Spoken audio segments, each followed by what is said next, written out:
What's going on? My name is David West from davidwest.org. Man, hey, High Yellow Podcast is back in the building. Hey, we back. I got the best producer in here. I got my favorite intern in here. Mom's in here. Y'all can't see her. And we got my dad in here too. What's up, man? How you doing? I'm good, man. Thanks for having me. Let's do Like this. having you again, huh? Again. Second time, right? Second time. How you feeling? I'm good. I'm good. Here for a wedding. It's kind of going well so far. Sure, that's fire. That's fire. I flew in. I think you flew in Friday morning. and I flew in this morning. Right. Yeah, for sure, man. That's good to hear, man. I mean, it's been as you know, I haven't recorded an episode it's been about a year, so it's been a while. So that's crazy. You my first guest on both seasons. We didn't put out the first one. But this one's gonna be great. This one's gonna be great for sure. Obviously, the pandemic started, and I was in the best place possible, like that, which is crazy, right? Because everyone was going through it. I was going through it too, right? But the pandemic started, and it was like this, man. I was just telling Roman and Mike, like, the pandemic started, and I was like, what am I gonna do with this time to be productive, right? Oh, I like podcasting. Let me tap into the sphere and see what I'm gonna do with this podcast. So tapped in with here early May, started recording right when the pandemic like really hit, like when everything got shut down. Started the podcast, and we started recording in May, and I was in the best place possible. Like I was feeling so good, right? And it was going great, and then I don't know. I think you're right. I do like being super busy and having a lot going on, but I don't know what happened. Like toward the end of the year, I just crashed. Like I don't know what it was. Like I don't know. It was school, which it wasn't even school has never been difficult, but school, I guess combination with just being stuck at home because this was the only time I was leaving. You know what I'm saying? I was going here to record, and I was back home, right? So this was my only way of leaving out my crib, right? So I don't know what it was, but I'm just saying, like, it's just crazy how that worked, right? Because I'm telling you, onset of the pandemic, I was feeling amazing, like literally. And then we fast forward to December, October, December-ish, I was in a bad space, like, it was I terrible. think a lot of people went through that though. A lot of people wasn't expecting it, didn't realize what the pandemic was going to be, how much impact it was going to have on different people's lives. So I think that it affected a lot of people differently. Some people found ways to come up during the pandemic. Some people found ways, like stuff that helped them, and they saw different parts of themselves. Some people it just tore them up. I mean, you hear stories of relationships. People was in love, and once they was forced to live with each other every day, every little minute, they just drove each other insane, and they just started picking and figured out this ain't gonna work. And I mean, so it tore up a lot of stuff. It brought some people together, but it tore a lot of people's lives up too. That's a fact. That's a fact. I don't know. Like you obviously you know this, but like I said, I'm an open book, so I'll say whatever. I obviously lost my job at the airport and stuff like that when I was working there for a while before I even got on to the podcasting business. So got laid off, and Wasn't broadcasting no games. yeah, and that's what I was telling them, right? Like, oh man, that it was sort of like a switch. I was just telling them this, like, started because obviously I wanted to do sports. Like I got to UT. Shout out UT Austin. Got to UT and was like, I'm gonna do sports. I'm gonna do sports television. I'm gonna do broadcast these high school games. I'm gonna be the next Stephen A. Smith. I never said that. That's what people were telling me. I guess they swear I look like him. I swear to God I don't. But it's cool. I was like, I'm not gonna be Stephen A. Smith. But yeah, that was my whole intention. And the pandemic happened and sports just shut down, right? And that's when I kind of manifest. I was like, oh, what am I? It goes back to my earlier point, like, oh, I got free time now. What am I gonna do? I can't. There's no sports TV. There's no sports to talk about. I can't go on TV and do because I wanted to do TV sports, write about sports. That was my life, right? And it was like, oh, I mean, There's no sports. yeah, there's no sports. What the hell am I gonna do now? Talk about my high school career? Like, what am I gonna talk about? Like, I had literally nothing to talk about, no content. So I tapped into podcasting, and I was like, man, this is kind of dope. I have my own show. Again, got connected with Mike and them and here, and I was like, man, Hey, Mike, I'm gonna show you a lot of love, bro. I love Mike. Mike is super dope. We're gonna show Mike a lot of love this year. But yeah, I was like, man, I gotta do something. Like, I gotta find a way to be proactive and productive, rather, and find ways to manage my time and stuff like that. So, long story short, ended up doing the podcast last year. We dropped the first season last year, and it was super dope. And yeah, now we just back, man. But just to, I guess, not even put a bow on it, but just to emphasize, because I almost want to spend more time on this, but it's like I was in a bad place. Because I'm telling you, like, I want to be an open book for people watching. So it's like I'm telling you, like, y'all gonna see me this season wilding and talking my talk and talking crazy and having a great time and wearing these chains and being confident. But that just was not the case last year. And the thing, you'll see it in the first season because again, I was chilling, I was in a great place. But then you might notice that I feel like toward those last episodes, I kind of fell off. So I was telling them also, I recorded like 3 episodes that I didn't even drop because I just wasn't there. Like I was there, but I wasn't there. Like I just wasn't feeling it.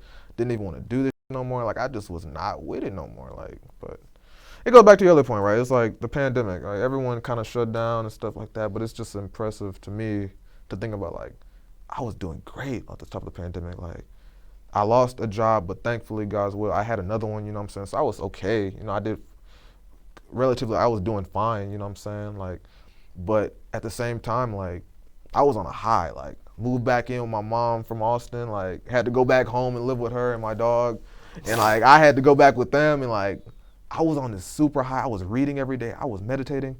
I was doing very well for myself.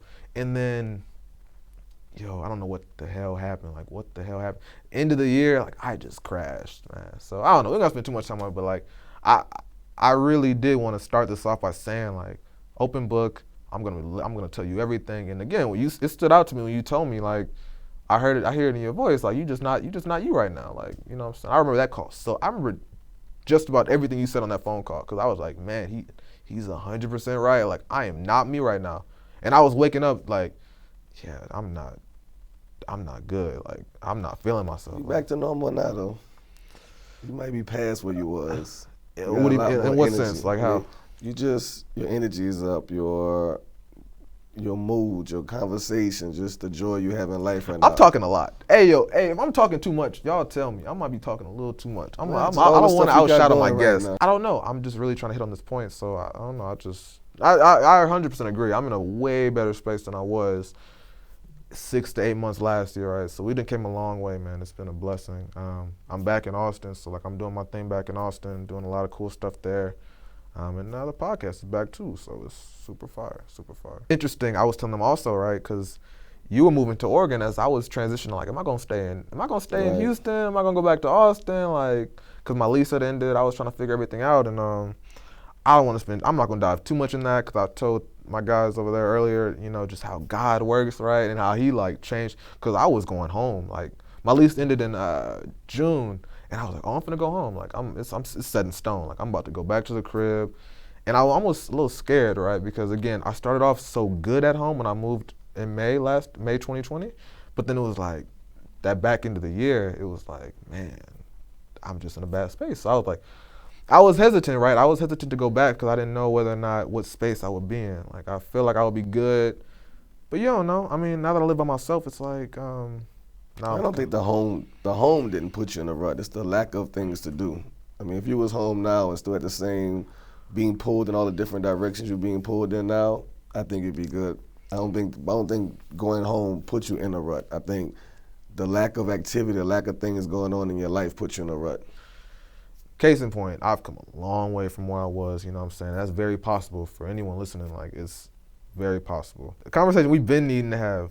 What's up with your nephew, man? What's up with I'm not gonna say his name. We're not gonna say his name on the platform, but I definitely want to tap in with that story because I know I told you I'd tell you about it, how what all went down when he came and stayed with me. You know what I'm saying? We gotta say his name or whatever, but like, you know what I'm saying? He's wilding, man. He's do you have any context to that story, man? I, nah, I'm surprised you don't have context now by now. Like I don't know. He was I never talked to nobody about it. You said we were gonna talk eventually, so I waited. yeah, I told you we wait till we got on the platform. Yeah, like I said, I'm an open book, man. So I don't know. It's just okay, I don't want to start here, but it does go back to our first time doing the interview. It was like, how would I have ended up had I stayed in New Orleans and grew up there my entire life, right? I feel like I don't know. I feel like I left that conversation with you thinking like, oh, I would have been great. I'd be the same place. I'd be the same David. Like nothing would have changed. But I don't know. I spent 2 days with the family, and it kind of changed my perspective. But just to give some more context, um, what's up? Family from New Orleans. Oh, what did I say? Family? Yeah, family from New Orleans. Yeah, I won't say his name, but like, yeah. So he came and stayed with me, right? He came and rocked with me, and you saw we was chilling, we was hooping. You know what I'm saying? We was having a good time, all that type of stuff. Um, Fast forward 2 days later, he ended up. We got into a big argument, got a little physical. You know what I'm saying? No punches. Like, we was just grabbing and stuff like that. It got a little physical. He ended up leaving. Ultimately, that's the case, and that's how the nail in the coffin. I'll backtrack a little bit and give more context, but came and stayed with me. You know what I'm saying? I knew he was kind of wilding. You know what I'm saying? But I kept pouring into him. Like I kept telling him, like, you know what I'm saying? This is what I'm doing. This is how I'm doing it. You know what I'm saying? I'm saying this not as a flex, but like I'm living by myself, you know what I'm saying? I got my own crib and this is how I did it, right? And this is all the COVID relief I got, like all the different benefits I got from the pandemic and how I can afford to live here on my own in Austin because this is the steps I took, this is what you could be doing. And he was just running in the victim Olympics. Like he was just running in these victim Olympics. And I'm at a place now where I'm all about winning. So like I can't be around. My circle is being cut so thin right now because people are running in the victim Olympics and they're not being intentional and they're not trying to level up. Like, and I'm starting to see that around people around me, even in Austin. This ain't just about family because we're gonna tackle about that. But people just not trying to level up out here. People like trying to be victims to the pandemic. And a lot of people should be, right? There's a handful of people that should be. But speaking on him specifically, he was talking about how this is how the whole thing initiated, right? He was talking about obviously more context. He was staying with me in Austin because Hurricane Ida just passed by. You know what I'm saying? He was displaced. He needed somewhere to go, right? So he came and stayed with his big cousin or whatever, right? Didn't even care. Stayed with me for 2 nights. Everything was chill. Everything was cool. You know what I'm saying? I'm doing my thing. And he's displaced. He can only do so much. You know what I'm saying? But 2 days go by. We're chilling. We're good. Like I said, we were hooping. We're good. That one night, so 2 days into it, he's talking about, it's funny, it's so funny. Our first conversation when he got there was about how Ida had displaced him and like how he doesn't have a job because of Ida. I'm like, fam, I mean, that's very legitimate, you know what I'm saying? But like, you could still put on applications, you know what I'm saying? I'm trying to put him on game. You know what I mean? I'm trying to tell him, you could still do this and this, you could still, it ain't, I lost my job. I lost my internship at the airport during the pandemic when it first started, fam. Like it's not impossible, like to transition. But we're gonna get there. We're gonna rock. I'm just talking. So yeah, that's how it started off, right? But he was very receptive on that first night because I'm telling him like, okay, I feel you, fam. Like I know you're displaced right now. I know Ida just happened. I know you in foreign territory, but you in a safe space. Like you with big cousin. Like I'm here. Like you in my crib. Like ain't nothing gonna happen. Like and he knew that. You know what I'm saying? I'm just cushioning the whole conversation, but I'm telling him like, yeah, Ida's going on, but don't get it twisted, fam. You could still be out here like trying to level up, like being intentional, trying to, you know what I'm saying, do your thing. You know what I'm saying? He playing the PlayStation, whatever like that. I'm like, all right, fam, you do your thing, bro. But I'm trying to pour into him, telling him like, I hear you, bro, but this is what I did when I got laid off from my job during the pandemic, right? I applied for some COVID benefits, applied for some unemployment, you know what I'm saying? I'm open books, whatever, unemployment, all that type of good stuff, and that helped me during the pandemic, right? That's why I said I was very fortunate during the pandemic. I'm telling him all about this, and the first night he's very receptive. 2 nights go by, I'm dropping the same game. Hey, bro, do this, this, and this, man, and you probably could level up, bro. You could probably do something you could probably fix your situation, you know what I'm saying? He's not working right now. I'm like, I understand the city, I understand New Orleans shut down, fam, but you know what I'm saying? You can still be looking around, bro. Do some due diligence and do some research and all that type of stuff like that, right? So that last night before he shut off, he just wasn't hearing me. I don't know. I can't remember what came first, but what I do remember that's where it started, and then the next stage was he calls me DJ for context. You call me DJ too. He's like, DJ, you don't know what you're talking about, like. You never went through this? Huh? Like, bro, what?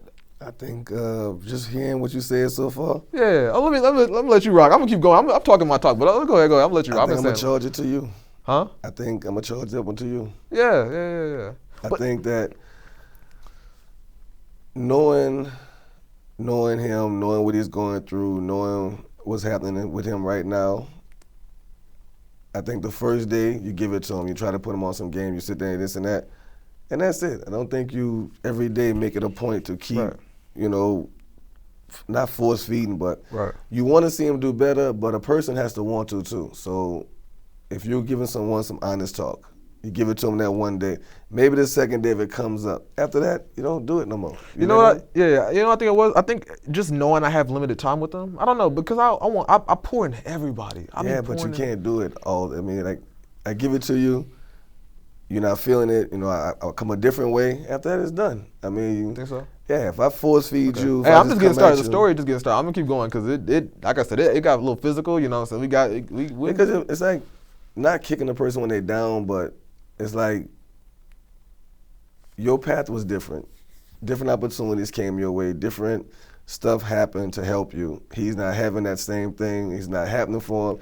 And he's having problems with his brother too the same way. I mean, the conversation you're giving him, he's talking about that. You talking about? He's getting this from different angles. I mean, yeah, you're already down on your luck. It's just more and more. I think more of the fact that instead of trying to show him, how you did it, or trying to give him your blueprint, like I said, you tell him what you have to say, this and that, and then you just let it go. Right. When he goes home after the hurricane's over, he's back at home. Things give him a holler, hey, what's going on? That's crazy because you didn't want me to holler at him at all. You was telling me just leave that alone. Not at the beginning, not right after y'all. No, but let me rock. We're gonna keep cooking though. We're gonna keep cooking because I haven't even given the full. I wanted your piece on that, just to what I've said so far. But let's keep rocking. So yeah, he hit me with the, oh DJ, you never been here before. I'm like, my guy, like, what the hell are you? What, bro? Like, bro, do you know my life switched over because of Katrina? Like, do you know I had to like transition to Texas, like, because of New Orleans? Go ahead. I'm listening. I'm a rock. I'm listening. I'm open book. I'm like listening. You, dog. I mean, I'm gonna give it to you straight, whether you're right or wrong. I'm listening. It was different for you for the simple fact that you was what, 5, 6, 7 at the most. Right. So there was no loss for you as far as the fact that it was nothing you had to do. You was being taken. Your mom came. We lost our home though. Whatever responsibilities had to happen, your mom had those duties. You didn't have to sit there and stress about where I'm going to go or how I'm going to feed or how I'm going to feed my mom. He's, 19, 20 now, 21. Right. So stuff that affects him, he's responsible. He has to figure it out. But at 7, 8, when Hurricane, all you had to do was just, Mom, what we doing? And Mom had to take charge and we going this way. Okay. With him, he has to make decisions. He has to be more go get it. So in a way, when he says you never went through, it's not that you never been displaced because of a hurricane, but you never had to lose everything and bounce back, figure it out on your own. I wish it would have stopped there, right? I wish it would have stopped at you never been there. I did take that some type of way, but that's not when it got kind of off the rails. Like he said that, I was like, okay, fam. You mean you kind of wrong, you know what I'm saying? I hear your point, but I'm gonna tell you what was going on that night, right? I was like, oh, bro, you kind of tripping because you know what I'm saying, Katrina. Like I was there in a different perspective, but I was there. Like I lost my home, stuff like that, you know what I'm saying? But it's no victim Olympics, and I say that I'm saying that, you know what I'm saying? Like I said, I went and got it. Like I still manifested things to happen, and obviously at that age, you can only manifest so much, but as I got older, like I didn't let that deter me from what I'm doing now, trying to win in life and trying to level up every day. And I think, man, I don't know if I'm, like I said, I've been cutting people off, man. Like I said, I was telling my guys over there, like I'm getting to a space where if I'm not aligning with you in the direction you're going, then I'm kind of just cutting people off left and right. And you know what I'm saying? Maybe I shouldn't be, but that's just where I am. I feel like if you're not trying to win and level up, I just can't rock with you right now for whatever reason. Because I feel like I'm so set on winning, I can't see nothing else. Like I don't know. Like I try to pour into other people, and maybe that's why I want everybody else to win so bad. I pour into them, and like I said, but keep going with the story. He says that it's cool, you know what I'm saying? I took a little offense to that. And we just keep going, just heated back and forth. And it got to a point where he was cussing me, you know what I'm saying? Just cussing me and stuff like that. And that's when I figured out that blood don't matter. Blood don't matter. I don't give a care. Huh? Yeah. No, that's when I got I was like, blood moving forward, that does not mean anything to me. Like blood is nothing.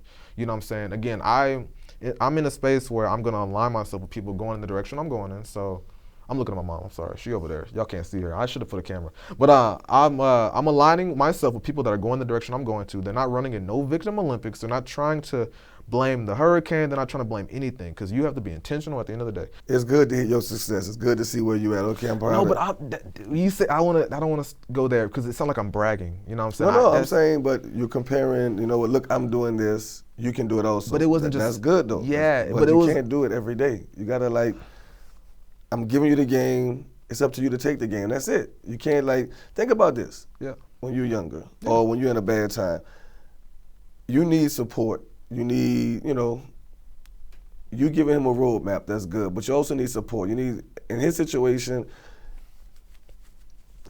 there's so much against right now. There's so much, how do I put it? I mean, it's turmoil. It's pandemic, hurricane. Not just that, but just a lot of stuff going on. So Like in New Orleans or in general? Like just in general? in his life, period. I mean, there's a That's lot right, of things that's right. going on. So No, and we spoke on that too. That's why it's so, even thinking about it, that's why reflecting is so crazy, because we dived into it with his brother, everything. We dived into all of that the first night. He was very receptive. He was getting the game. He was listening to what I was saying. Like, he was very receptive. That's why I didn't think nothing about it when I poured into him that third night. He cussed me or whatever, and I told him, like, I just kept asking him, who are your mentors? You know what I'm saying? I don't know what plagued him or what got into him, like whatever. But he kept cussing me. He was telling me, word for word, he was telling me, DJ, I'll make this my apartment right now. Like, yeah, he told me this. I'm telling him this. This is not no for sure. He got very hostile. Maybe I'm trying to remember if there was something I said in between there. I know I definitely took offense to relative offense. I mean, he said I never been there. I'm like, okay, fam, you know what you're talking about. You know what I'm saying? We let it go, but it kept escalating. You know what I'm saying? He started cussing me in my crib. He, word for word, I'll make this my apartment tonight. You know what I'm saying? And at that point, I didn't trust him no more. So that's all aggravation and pain coming out. That's all it is. No, but the thing is, you know his story, right? You know what he's going through. And like I said, I don't think that blood stuff matters no more. I can't trust him at this point. So he walks over to his bag he came with, and I had to grab him. I didn't know what he was finna do. You know what I'm saying? He's cussing me. He's, DJ, this is my apartment, bro. You ain't shit, bro. You ain't nothing, bro. You ain't winning. You know what I'm saying? Like I said, you not doing nothing, bro. You're not doing nothing, bro. I'm like, fam, I'm doing pretty good. Like, I'm not trying to go on into what I'm doing in my life, but like, I'm not trying to brag. Like, I'm just telling you, like, I'm doing fairly well. Like, I mean, I just graduated. I live alone. Like, I'm relative to what I think is well. You know what I'm saying? Everyone has their own different definition, right? But I'm like, family, I'm doing pretty good. You know what I'm saying? You don't have to receive the game, but like, whatever happened, he just started cussing me. He's got very disrespectful, and eventually, I kept asking him, and this is when you got involved. I kept asking, like, who are your mentors? Like, I was trying to be the bigger person. I kept asking, like, who are your mentors, fam? You ain't. Hey, who are your mentors, fam? Like, what do we? I kept repeating it. Eventually, he walked over to that bag, and I grabbed him. Like, I legit grabbed him, and he called you. Remember, like, you called you and Auntie this, right? I grabbed him because I didn't know what the hell. Because, like I said, he doing his thing in New Orleans. I don't know what the hell he got going on. He was telling me some stories, you know what I'm saying, that, like I said, the first night it was good. It was transparent. We was rocking, you know what I'm saying. He was telling me his life. I was telling him my life, what I've been doing, how I've been trying to win and level up, right? He's telling me the kind of bad shit. I'm like, bro, you probably should stay away from that. That ain't good for you. He goes over to that bag. I grab him, right, and I'm holding him the whole time. I'm like, fam, you gonna put this bag down, bro. I'm not gonna let you go. You got to put this bag down. And this was like 5 minutes. I'm holding him like this for like 5 minutes. Hey, fam, you gonna put this bag down?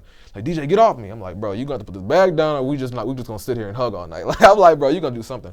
Called up my mom, called up his mom. He man, tell DJ let go of him. I'm like, fam, you gonna have to put this bag down. This ain't no big brother no more. Like, this is like, I don't trust you no more. Like, at this point, you threatening me in my own apartment. You threatening me in my own crib. I don't know what you got going on, bro. You telling me these demon stories you got going on, what you've been doing in New Orleans, bro. So I already don't trust you. You got to put the bag down. You know what I mean? So he won't put the bag down. Eventually he did. He called them up. I didn't let him go until he put it down. He put it down. End of story, man. He took it and he left. He grabbed his TV, his PlayStation, all that, and he left. Right? He left. And that's about it. But it's you know what? My mom had texted me. You texted me. You was like, what did you say? You said, it was something along the lines of everyone can go in the same direction. Oh, you can't save everybody. Right. You was like, you can't They save. don't want to be saved. Yeah. She was like, you can't save everybody even if they don't want to be saved. And I was like, man, mama's spitting today. Like you said, you can't force. It's so crazy how she wants to be on camera, but she don't want a microphone. You can't save everybody, fam, and you can't. You know what I'm saying? And it put a whole different perspective in my. But this is what they won't tell you. This is because I'm gonna tell you. Yo, I cried that morning. Like, and before I even get there, before he left, I literally said, bro, I love you, bro. You don't gotta leave, bro. Like, mind you, it's like 2 a.m. they telling us stop screaming because it's like early as hell. You don't want people knocking on the police, whatever. You know what I'm saying? I live in a complex, so last thing I told him before he left on me, I was like, I love you, bro. You do not have to leave tonight, bro. It's 1 in the morning, bro. I don't want you to leave right now, bro. You're not even from here. Like, I don't want you to leave. He's like, fuck that, bro. I'm gone. Like, I was like, all right, bro. I can't. And then she sent me that text, and I was like, oh, well, I can't save everybody. You know what I'm saying? So, yeah. And then fast forward to that morning, I cried in the morning. I really did. Like, I don't know what it is. Like I said, I try to pour into people. And I hear what you're saying. I'm going to let you chop it up in a minute because I know what you're saying. Like, maybe you just can't do that, right? But I cried in the morning. I was like, fam, damn, I hate that this happened. Like, this is obviously not what I wanted to happen. Obviously, he made it safely. Thank goodness. Thank God. He got there safe. He got to my mom's crib in Houston. But I was like, bro, I didn't want him to leave that night. I didn't. I wanted to cool down, but it obviously didn't. It escalated. You know what I'm saying? I grabbed him, whatever. Didn't trust him at that point. He ended up leaving. But yeah, she texted me that, and then I was like, man, this blood thing don't matter.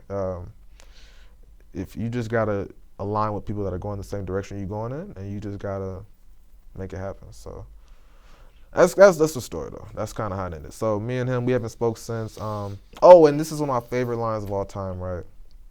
There are casualties in every war, right? There are casualties in every war, right? You gotta sometimes it aligns with what she's saying. You sometimes you just can't. You just can't. You know what I'm saying? I feel like I've been trying to pour into people, and I'm starting to see sometimes it's not receptive. So I just let it go. He'll find his way. He'll be all right. He's gonna find his direction. Everyone finds their direction. Everyone finds their space at different timing or different points in their life. Right. Some people mature faster. Some people see a path faster. Others, it take a little bit of time. Other people have to go through stuff to be forced to see a path. So he fam. So you always want to see the best out of him. And 100%. when yeah. it's time for him to realize, or when it's time for whatever he's doing, and when it's not working, when he realizes it, just in his time he'll get it. Yeah, like I said, he could reach out to me today. You know what I'm saying? I'm gonna be like, what's up, fam?